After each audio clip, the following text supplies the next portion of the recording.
居住在纽约大不容易，这是所有来纽约生活的人们普遍的共识，也引发出一个老问题：需要赚多少钱才能在纽约市购买一套房子呢？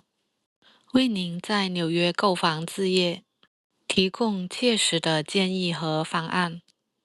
对于大多数的纽约人来说，买房似乎遥不可及，这已经不是什么秘密了。在纽约市买房的年收入门槛其实比想象中更灵活，最低仅需年薪9.8万美元左右即可入场。虽然纽约市的房屋中位数价格高达105万美元，轻松负担需要家庭年收入达到20万美元以上，但如果你将目光投向市场底部1/3的房产，或者选择曼哈顿以外的区域，购房的门槛就会大幅度的降低。通过分析 StreetEasy 的市场数据，不同预算对应的收入要求和购房选择如下：纽约购房收入与阶梯的对照。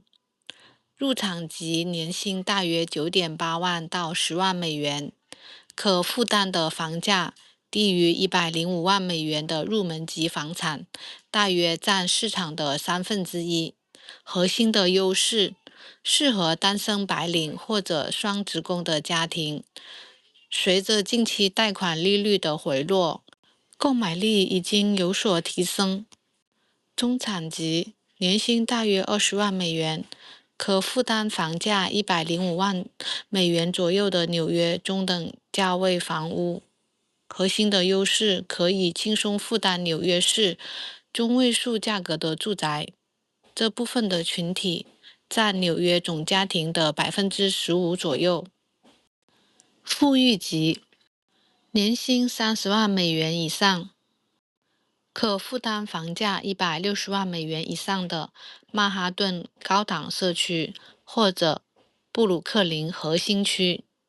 核心的优势就是挑选范围极广，但是在此区间，由于高额的持有成本，不少的纽约客反而更倾向于选择租房。其实，在纽约买房也没有那么难。为了帮您合理的规划，以下是拉低纽约购房门槛的4大核心途径。避开曼哈顿的核心区。曼哈顿的中位房价高达160万美元，但是布鲁克林中位数大约94.9万美元。皇后区、布朗克斯和斯丹顿岛则有大量50到70万美元的高性价比的房产。选择合作公寓。纽约持有的合作公寓价格通常比独立产权的公寓便宜20%到30%。它的日常维护费通常还直接包含了房地产税。利用利率下行的周期，当30年期贷款的利率从高位回落到6.5%以下的时候，即便房价没有明显的下跌，买家的月供压力也会显著的减轻，从而间接的降低了对年收入的硬性要求。增加首付比例。如果能拿出的首付超过标准的20%，例如达到30%或以上，不仅能降低月供和利息，还能更容易地通过纽约部分合作公寓董事会极为严格的财务审查。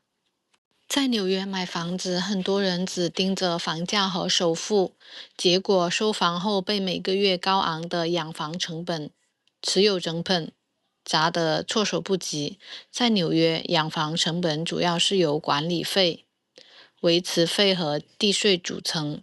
想在纽约买到维持费低的房子，核心的秘诀在于选对房屋的类型，看懂大楼的设施，并善用地税减免。选对物业类型。纽约的公寓主要分为合作公寓和独立产权公寓，两者的费用结构截然不同。合作公寓表面高，实际可能更划算。维持费包含大楼日常管理的费用，加上您的房产的地税，按股份比例分摊。由于通常没有过多的豪华设施，并且地税已经包含在内，很多扩奥的整体养房成本反而比康斗更稳定。康斗独立产权公寓账单拆分，警惕双重压力。管理费加上独立地税账单，潜在的风险，您看到的管理费不包含地税。如果大楼里面有游泳池、24小时前台，管理费会极高，再加上每个月几百甚至上千的地税，养房的压力巨大。避开高养房成本的隐形刺客。大楼的公用设施和运营方式直接决定了你每个月要交多少的管理费。想要低维持费，请遵循极简主义。对于全功能型大楼说不，避开自带室内游泳池、豪华健身房、模拟高尔夫球场的大楼。这些设施的维护费、保险费全部由住户平摊。选择兼职门卫或者是电子门禁、24小时真人门卫是纽约大楼最大的开销之一，涉及人工薪酬与福利。选择虚拟门卫或者只有下午或者晚上有门卫的大楼，管理费能省下一大半钱。尽量选择中大型社区，户数太少。如果只有5到10户的精品小楼，一旦屋顶漏水或者电梯老化，每户分担的突发修缮费将是天文数字。锁定地税减免的房源。地税是养房成本的另一大巨头。在挑选condo时，寻找带有政府地税减免的房源，可以让您在几年甚至十几年内免交或者少交绝大部分的地税。421A 减免计划虽然该政策已经在转型，但市场上仍然有许多在建或者近年落成的康斗享受这一福利。在减免期间，每月的地税可能低至几十美元。购买时核对剩余的年限，务必让经纪人确认地税减免还有多少年结束。例如是15年减免期刚开始，还是只剩2年？减免期结束后，养房成本会大幅飙升。在锁定心仪的房源后，一定要让您的买方经纪人帮您调查大楼的财务报告。大楼的储备金是否充足？如果储备金太少，大楼一定要换锅炉或者修补墙，就会向业主强制的征收长达数月的追加额外费用。过去5年管理费的涨幅是多少？优秀的物业管理能将每年的费用涨幅控制在2%到3%的通胀水平之内。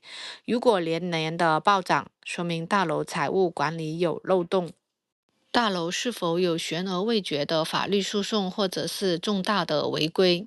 解决官司和罚款的钱，最终都会转嫁到业主的每个月账单上。帮您在纽约挑选出高性价比、低持有成本的房源。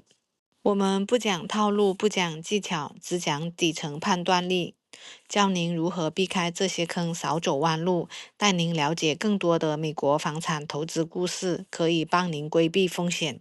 感谢您收看我的视频，欢迎点赞和订阅。